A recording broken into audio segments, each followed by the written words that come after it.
time to administer some pain-killing antidotes, because Morphine Love Dion has sadly sashayed away from RuPaul's Drag Race Season 16.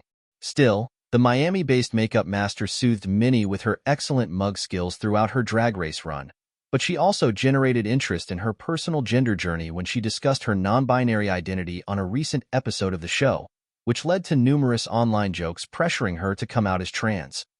The Floridian beauty tells Entertainment Weekly's Quick Drag podcast above, however, that such behavior isn't as cute as fans might think it is, and that she's enjoying life as a newly minted Ru girl at the beginning of a long career as a renowned drag artist.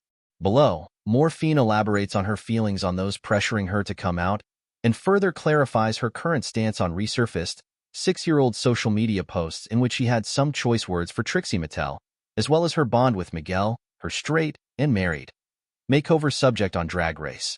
RuPaul's Drag Race Season 16 continues Fridays at 8 p.m. Eastern Time / Pacific Time on MTV.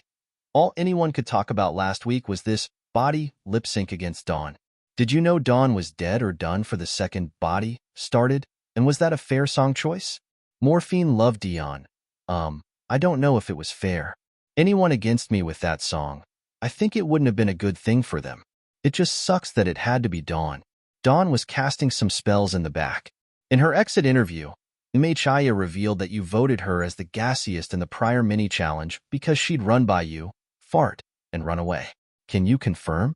The way you just brought up some deep trauma I tried to throw away and never think about again.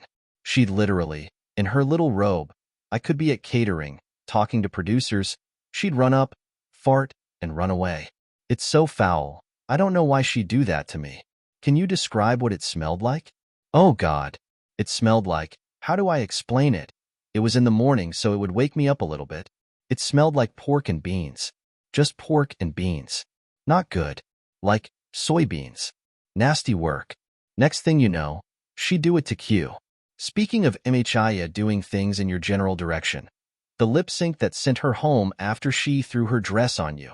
Take me back to the moment she did that, and your initial reaction. Did it throw you off? I wasn't as mad as I looked. I was like, oh, okay, she wants to play around this time. Let's do it. As soon as that went over me, I thought, oh my God. I went blind. I fainted. Something happened. It was pitch black. I knew she was doing a ballroom trick where you always have to outshine your opponent somehow, even if it's dirty. I wasn't as upset as people thought. I thought it was funny. This week was the fan favorite makeover challenge, and you were tasked with making over dancers from Drag Race Live in Vegas. Sasha Colby adopted someone on set last year, and other queens who've been made over on the show have gone on to drag careers. Did you adopt anyone on set, and did any of the dancers go on to do drag? No, but I do keep in contact with Miguel. You seemed like you had a crush. Did you give him your number? Yes, I did fall in love with him. I thoroughly enjoyed working with Miguel. He's married. He has a full-blown wife. Straight man. We still DM, we talk.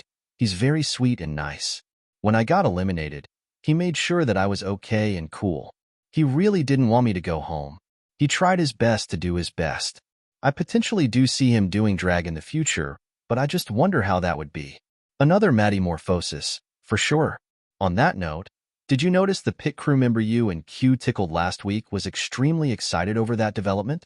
Mama, he was bricked up. I did not notice that, and everybody was like, Morphine, why are your eyes down there? And I didn't see that at all. I think I noticed it, and I was like, whoa, but I tried to ignore it. There was also a moment where Ru lost it over Plain Jane naming her daughter Lazy Susan. How bad did Ru break down in the room? How long did that last? I rolled my eyes so deeply because that's so annoying that Plain will make Ru laugh no matter what. She laughed for about 10 minutes. She couldn't stop laughing. She thought it was the funniest thing. She had tears in her eyes. A vein was about to pop out of her forehead, girl. Something that had me dying last week was your mother, Athena Dion, giving a video message to you that didn't mention Plain, her other daughter. Did you ask her why she only addressed it to you? I'm Athena's real daughter, and Plain is more of a dumpster, honorary child daughter. Athena didn't know that she was on. You can't tell that many people, NDAs, but I think Athena had an idea, but she didn't know if Plain was there at all. She didn't want to be like, Hi, plane. She should have. That would have been hilarious. On the runway, I thought your daughter looked pretty. The mug was flawless. But the judges read the looks for being a little too simple and for you not feminizing up your drag daughter enough, given his muscles. Rolling my eyes. There are bodybuilder women. What was your approach? Was this always the concept you had for dressing your daughter, or did you have to adapt like Saffir did, once you got to set and learned that you had a more muscular daughter? I never thought I'd meet someone like Miguel, so I was gagged. This is all I have. We're going to make it work, and hopefully people appreciate your beautiful body, regardless. At one point, I almost didn't pad him, but thank God I did. I remember helping him tuck, too. You and Nymphia had differing tucking approaches this episode. You helped him that way? I did, but not the way that I demonstrated to Nymphia, because that would have required a lot of touching, and we don't want any harassment stuff. I just showed him how to do it. He did it, and I saw how he did it, and it was nice. I'm just obsessed with him. I also want to ask about something that happened on social a while back. After I interviewed Amanda and she came out as trans, a lot of people online tagged you and tried to force you to come out. You've said on the show that you're non-binary. How did you feel about people forcing your hand with pressure to come out as trans when they have none of those facts? Even before Drag Race, every time, a beautiful trans girl would be like, "You're so gorgeous. When are you starting moans?" It would bother me a lot. Now it's more of a joke, because they know I'm not there yet. I'm not saying I don't want to be trans. I'm not saying I am trans. If I am, I need time for myself to figure that out. I'm comfortable with myself now, and I don't think it's cute to force or pressure someone into transitioning. I think it's a little weird. They think they're being cute, and it's still something that's very real for somebody. Why try to force that? I love to joke and kiki. I don't get bothered by a lot of things. Sometimes it's fine, but if I'm at the club and you're trying to put implants or inject me with estrogen, I'm going to run away, girl. So, Carrie Colby, run away. We were sitting at Hart nightclub in West Hollywood, and she was like, "All right, mama, let me get your thigh." Laughs, that's more of a playful thing. But other people in the comments trying to force stuff.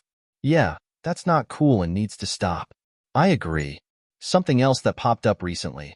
Some old tweets where you reveal drama with Trixie Mattel, but she has come out as a Morphine stan on Pit Stop. Are you too cool? I was planning on never addressing it, unless it was something funny where she and I addressed it. Those tweets were from 2020, but the thing that happened was in 2018. I was stupid and young. It was one of those things where I didn't know much of Trixie of how she was in person, until years later when she said that's how she is and can come across as rude. My dumbass tweeted it in 2020, when we were all going through it that year, mentally. Let me tell my 3 followers and fans how I feel. I hate that it came up, but I absolutely love Trixie now. I've met her. She's the sweetest person. That's just how she is, and she's not being rude. Those tweets are no longer what I feel, and Trixie, I'm so sorry, girl. Let's talk about it. I think it would be so funny if Trixie and I talk about it. I don't think she can unmother me. I think that's illegal.